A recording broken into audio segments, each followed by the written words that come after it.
Well, my schedule always looks about the same. I speak with all these doctors that are so passionate, and they have followings, and they have people that trust them, and the people that have found the right people to follow, which is great. So I come here and speak for Dr. Montgomery, which is just great fun. I just love to see him. And also for Dr. McDougall and Campbell and Esselstyn. These are the guys that I follow around and try to contribute my 2 cents to.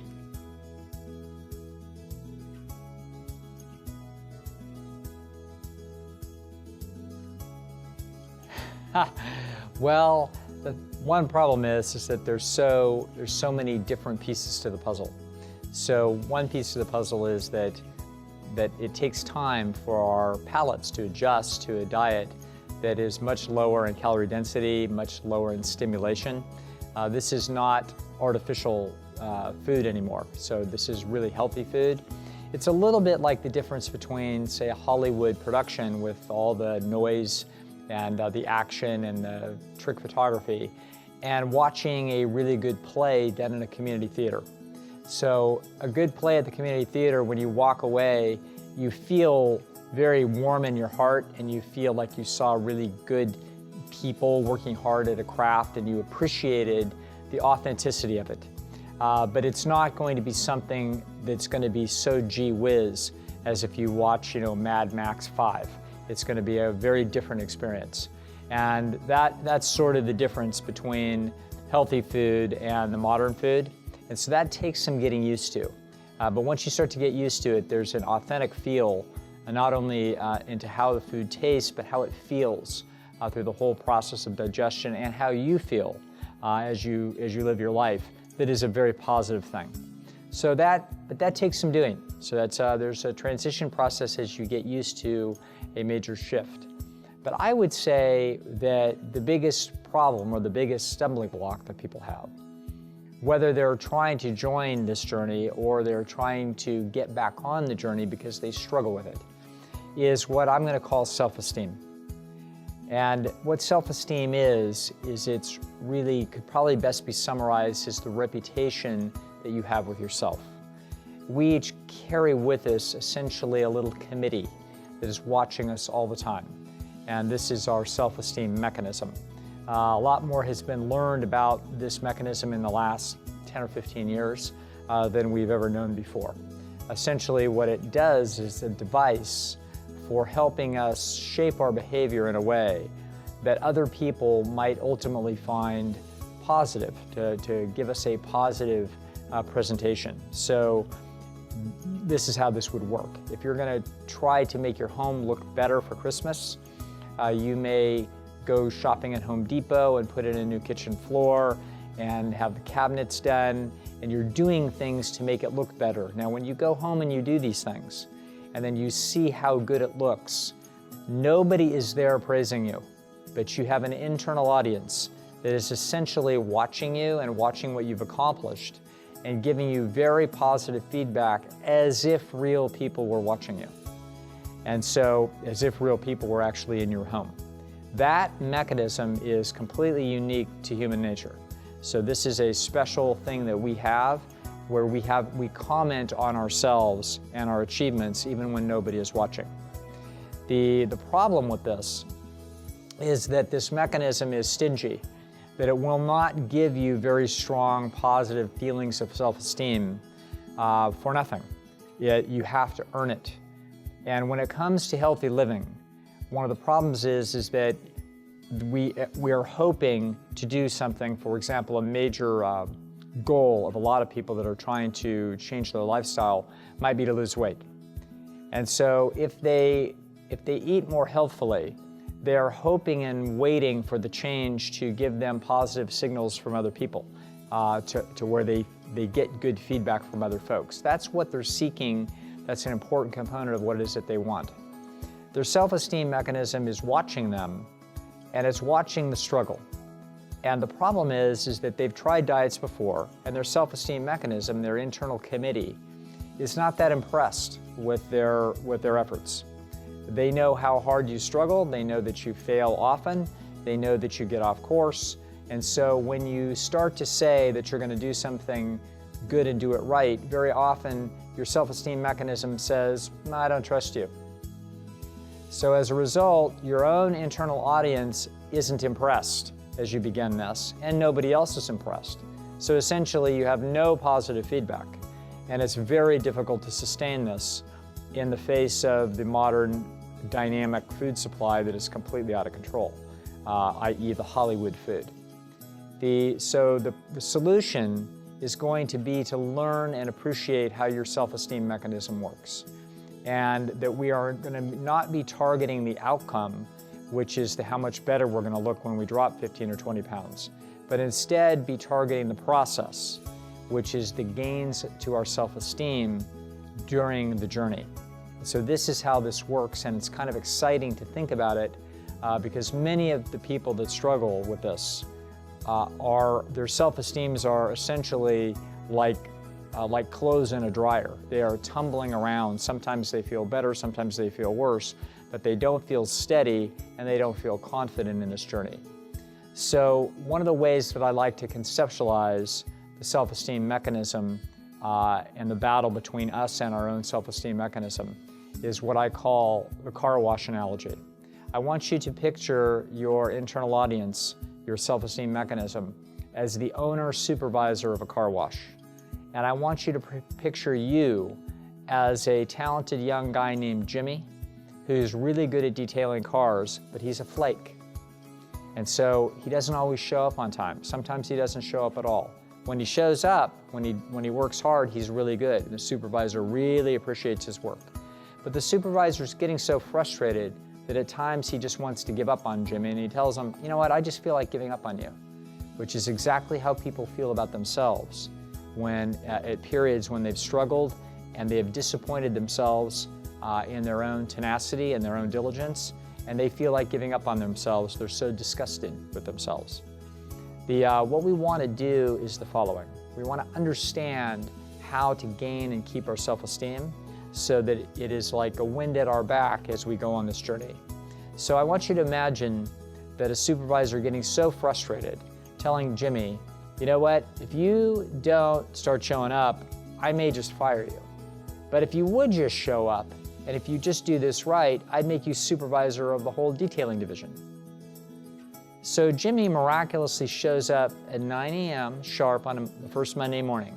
The supervisor's reaction is going to be what?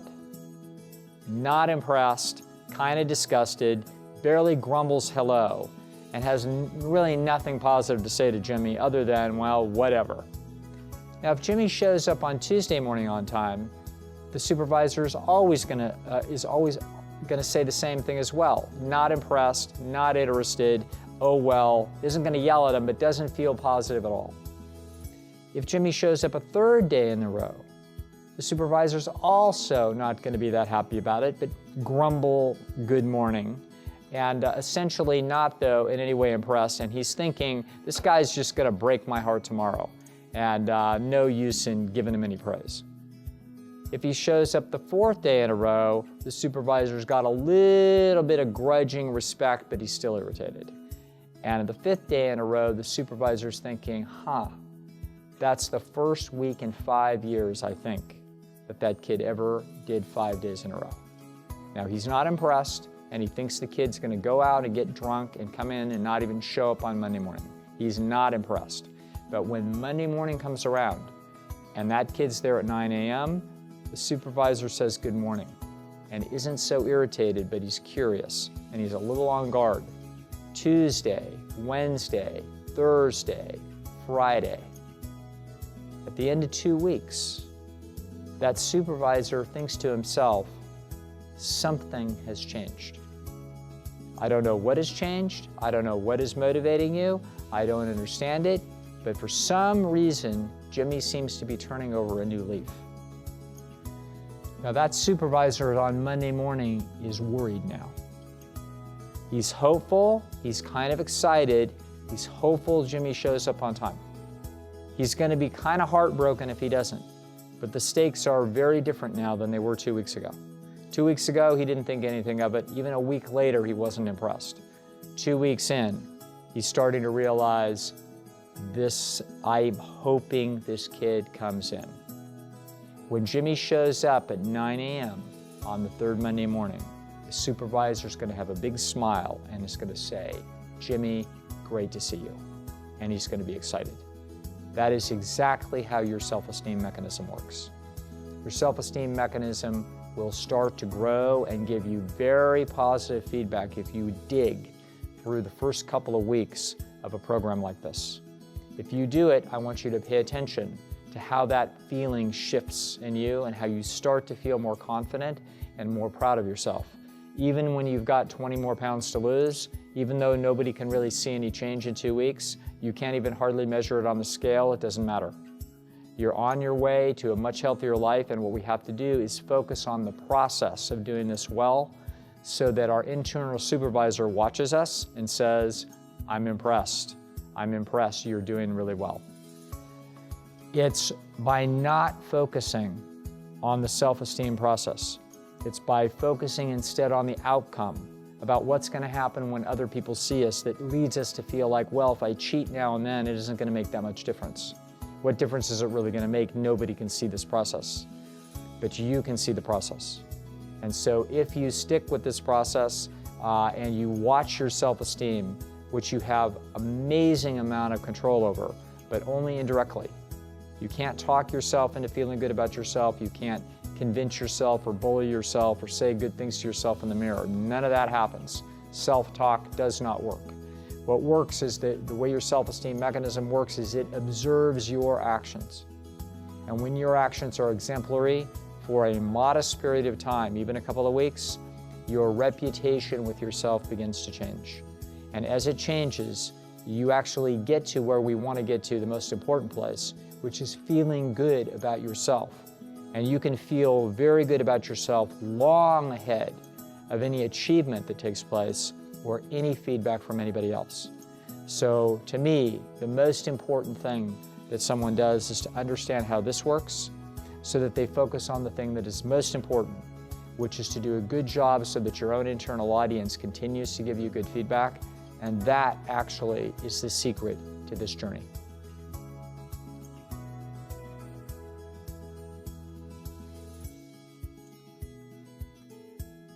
What I suggest is that you essentially have a very small check sheet that you make every day. And you could put one on the computer and print it out. Now, I have one that I use. It's going to be a little different than the one that Dr. Montgomery would use, just because in the McDougall program, whereas the main place that I speak, we focus a lot on starches. So this is just a difference in emphasis. So instead of being more focused on leafy greens and raw vegetables, as Dr. Montgomery does, both of these diets, by the way, are outstanding. They all have great clinical results. But in the McDougall program, what John wants people to focus on is he wants them to focus on starches. So we have a check sheet called Starch Targets, where there's 6 check boxes a day. So there's 3 check boxes: starch, starch, starch, fruit, salad, and exercise. And for people that aren't familiar with Dr. McDougall's philosophy on this, it's the starches. We don't mean starch in your cabinet in a sack. We mean potatoes, rice, and beans, basically. These are the starches that Dr. McDougall feels like should be part of people's diets, and they need to be thinking about eating starches as opposed to eating meat and cheese. This is what he's trying to do. He's trying to move people away from the standard American diet to a vegan diet that has not only fruits and vegetables and etc., and nuts and seeds to some degree, but more to have starches in the diet. Now, however the doc wants to set it up, what we have is we have check boxes for the important targets in the diet that we want to put in. And so there might be vegetables, salad, fruit, whatever it is that the doc wants. And then I like to put in exercise as well. Not that I want people thinking about that they need to exercise every day, but the idea is to have, in this case, starch targets we have are 6 of them. Starch, starch, starch, fruit, salad, exercise. We have a chart that has it 7 days a week, so there's 42 targets a week. And our goal is to have you hit 34 out of 42 targets. So at the beginning of every week, you have a new week to start off again. No matter what happened last week, we begin this week. And the task this week is to try to hit 34 out of these 42 targets. So if you don't do something well on a given day, and you don't have such a good day, we're not out of it for the week. We're still in it, and we focus, and we try to hit as many of these targets as we can. So the notion is that as we take these sheet after sheet, 3 weeks goes by, 4 weeks goes by, this is a little score sheet as your internal audience starts watching how well you're doing, and it becomes simply part of the way it is that you live your life, is you're living your life making choices around your score sheet. And you want to do well, and you know that when you do well, you know that you're feeling better, you're getting more fit, you're feeling better about yourself. This is how it is that we break down a philosophy down into actual tiny, miniature, what we're going to call micro goals that form the basis of what that philosophy really is. So that's what I recommend. And I like to set the bar at a pretty high level, which is 80% doing it right. And we begin there and recognize that as much as the docs, every doc in this movement wants everybody to do 100% from the first day. That's just how these guys are. They're so passionate and determined. And they don't even want to leak the possibility that you would do any less than 100%. That's just how they are. They've got a mental disease, okay? So it takes a psychologist to come along and say, you can be less than a perfect student and still be a good student. And you can be a good student who's learning and who's going to become a better student later. And so this is why I've begun, I set the bar at 80%, and I have people target that in their mind, because if you do things 80% right, it becomes essentially the default of your lifestyle. You can't do it 80% right unless you've got a lot of organization and effort moving towards this. And so once you're at 80%, you can start to head to 90% later. So that's how I set up the micro goals behind the internal supervisor so that they're not too outrageous.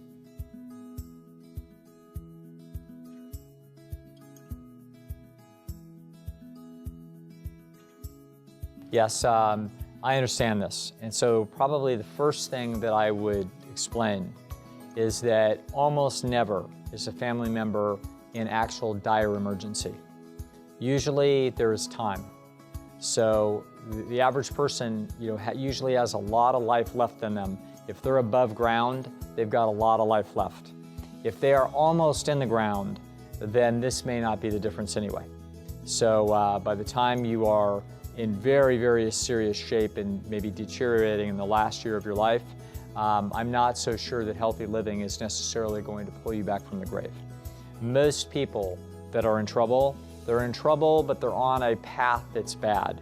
They're 58 years old or they're 64 years old, and they have 20 or 25 or maybe 30 years left on the table if they were to do things well, but they may lose 10 years if they don't do things well. And so they are courting disaster, and we know that they're courting disaster. So the first thing that I want people to understand is that there's time.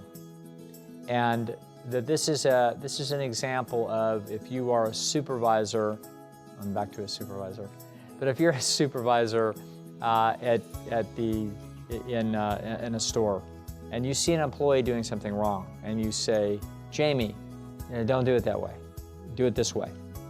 If we do that, then what happens is that Jamie's kind of upset and kind of anxious and kind of angry, and then now we've got a bad seed between us and Jamie. So she's embarrassed and she's kind of angry and resentful, and she's carrying around this irritation that we criticized her, and we don't even know that it happened. But all we know is that 2 months later, she's a little flakier and has kind of a bad attitude, and we're getting some pushback, and we've forgotten how this even happened. And what happened is that we were essentially insensitive and a little bit lazy about the process of straightening her out. So had we taken the time and said, hey, Jamie, we might have waited until she did something well, and then said, Jamie, hey, that was I really appreciate how you did that. And then we say, you know, you do a lot of good work here. Really appreciate you've got a great attitude. You know, I did notice something though that sometimes people do. Sometimes they take this little shortcut on the register where they do such and such, and you know, I've done it. I saw you do it the other day, didn't say anything because it's not that big a deal. But these are the little things we're trying to, you know, really take ourselves up a notch. I want you to know I really appreciate everything, and just keep an eye on that, okay? Now, if we do it that way, we just took another, you know, minute and a half. And now the situation is very different. Is she feeling a little criticized? Yes. Okay, is she feeling a little guilty? Yes. But mostly she's feeling like I should do a better job because that person's very fair with me and I clearly have a lot of esteem with her and I want more esteem with her and I don't want to do things to lose it. That's a very different dynamic. So the problem is that the natural circuits of human beings don't do that. There's very few people are born diplomats. Most people are just normal and they see the kid doing something wrong and it's like, Joey, get out of there. That's how we do it. We don't take this time. And so we will treat a lot of times adults like we would teach a child who's just about to grab the fire extinguisher and make a mess. Okay, so this is how it is that people generally deal with other people. And the problem is that adults don't like to be talked to that way. They don't want to have things pointed out where they were wrong. They don't want to be corrected. They're very sensitive about this. And so as a result, we need to take our time and not be in such a hurry. So even though we are in a hurry, we feel the urgency that our mother has got congestive heart failure, and she really needs to change what she's doing. But if we act all urgently about it, what's going to happen is we're going to get that kind of resistance, just like we would get in a store employee. Instead, we need to walk very slowly. So I want you to think about how slowly we would do this, that if we were to move our mother's behavior in a year, to move it over 50%, that would have been a tremendous movement. But if we tried to push and get it all done by the end of the month, we're going to get nothing but resistance, and we're going to have actually a quiet war that's going to be between us, where we are here looking down on her, and she's irritated with us that we're looking down on her and she's in rebellion. So the lesson number one is you've got time. Lesson number two is when you have the time, take your sweet time in educating people. So the best way to do it is sheerly by example and through the concept that you think that these are some good ideas, but you personally are running experiments and you're just going to see what happens. And just let them watch you run these experiments and let them, before you prescribe anything to them, let them find out that your cholesterol dropped 50 points at your checkup 90 days later and how excited you are, how this is really cool and fun. And you're going to keep doing it for a while longer. Let them start to, without you doing any preaching, let them start to realize, wait a second, she's not preaching this or he's not putting this down my throat, but I'm starting to miss the boat. I'm missing the boat. I'm being left behind. My daughter's just going up and doing this thing, and wait a second. And then when I try to push some food on her, she's just all cool about it and says, no, thanks, I'm still running this experiment. I just feel too good. I'm going to keep doing it. Okay? This is essentially what we're doing is, if anything, we're hiding it from them, right in plain sight. Like, no, I'm not trying to, what are you doing there? Well, I'm just doing this thing. Okay? Well, why are you doing that? Oh, well, it feels good. I'm not so sure it's right, but it seems like it might be. Like this. Well, I don't think I could do it. Well, it's probably not right for everybody. Don't even give it to them. Okay? If we hide it in plain sight, they're going to start getting curious. When they start getting curious, they're going to want to experiment. And we can help them experiment. Oh, you want to try a bite of it? See if you can choke it down? Okay? So if we do this in this way, they might try a bite and they can't choke it down. They're like, I couldn't do that. Not for everybody. We keep it right here where now they're on the outside of the fence looking in. Now, if this happens now, you could easily get within a few months finally enough curiosity and frustration about being left behind that they want to come in. Okay? And when they come in, when they make a little move to come in, don't say, oh, well, great, let me tell you everything. No, that's not what we're going to do. We're going to keep it like this. Like, well, man, maybe you might want to try this. Just like so. So this is how it is that I would seed somebody. A year from now, this starts to be their idea. Now they want to come hear Dr. Baxter Montgomery. Now they want to hear John McDougall or Colin Campbell. Now they want to look at a video of Forks Over Knives. Now things start to change. Now it's their idea. So the biggest lesson that I could say is you rush in and you mess the whole thing up. And we've all done it. Okay, so, but this is, even if you've done it, you can still back off and quiet it down. You can still fix the problem through the same tactics. But this is very different than our natural instincts. That's why it's odd advice to hear.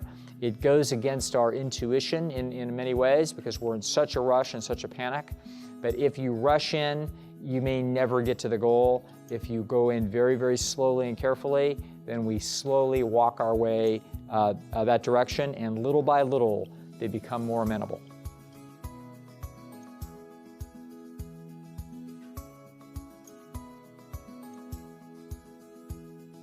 There's sort of debates out in the world as to, is the modern food addictive or isn't it addictive? And I actually had written the Pleasure Trap, and I hadn't really quite conceptualized the modern food and the problems that we have with it as an addiction precisely. And then John McDougall read the book, and in the introduction he said, you don't have a bad food habit, you have a life-destroying addiction. And I read that, and it was like a little earthquake in my own head. So I'd written the whole book without that firmly in mind as a concept. And yet I was willing to have it in the introduction because I felt like, pretty close, and certainly close when we're talking about the people that these docs deal with, which very many are very sick. And so at that point, that sort of emergency, dramatic prose and conceptually is probably closer to accurate because the person's life may be slipping away and they have to be willing to make this trade. And the fact that they find it difficult, what else could we call that other than an addictive process?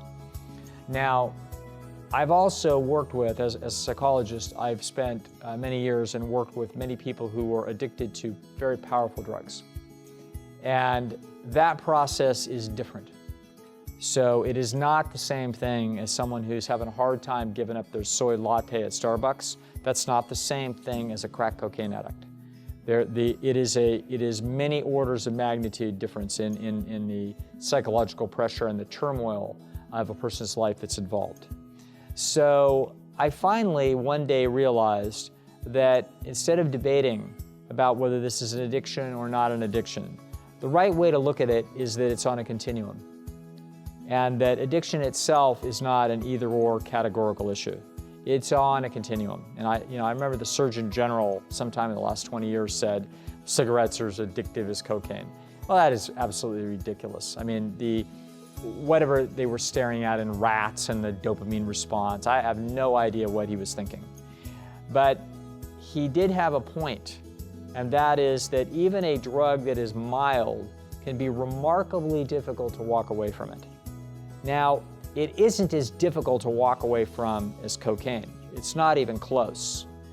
But it's just enough to keep tugging. So if you looked at it on a societal level, it's very, very hard for people to walk away from cigarettes because the tug is there and it's just enough to keep them in the trap. And the same thing is true with the modern doctored up food supply. Modern doctored up food supply, chocolate, cheese, Coca-Cola, French fries, cheeseburgers, white flour, all of these things have addictive-like qualities in the sense that they're tugging on us. They're tugging on us. It's not a lot. It's like it's just like a little, I once had a car, my first car had some problems with its alignment and I was too broke to get a front end alignment. So instead, I just had this car that it pulled a little bit to the right. And so I found out later then, of course, I wore out tires because I was always aiming the car a little bit to the left So the tires were not running square to the road. I was tilting them this way and wearing them out around the edges. That's what I did because I couldn't afford a front end alignment as a 16-year-old kid. That's what is happening with the diet. It's pulling people off course, okay?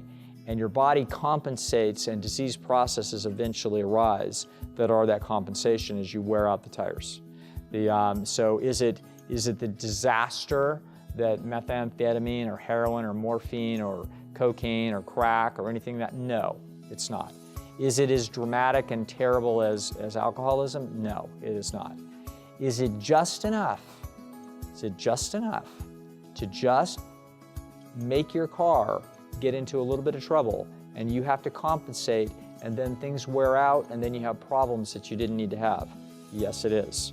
And in that way, we need to respect it as an addictive-like process and challenge ourselves to try to do what it takes to get out of this trap. Because even though it's subtle, it's just powerful enough that it's pretty costly.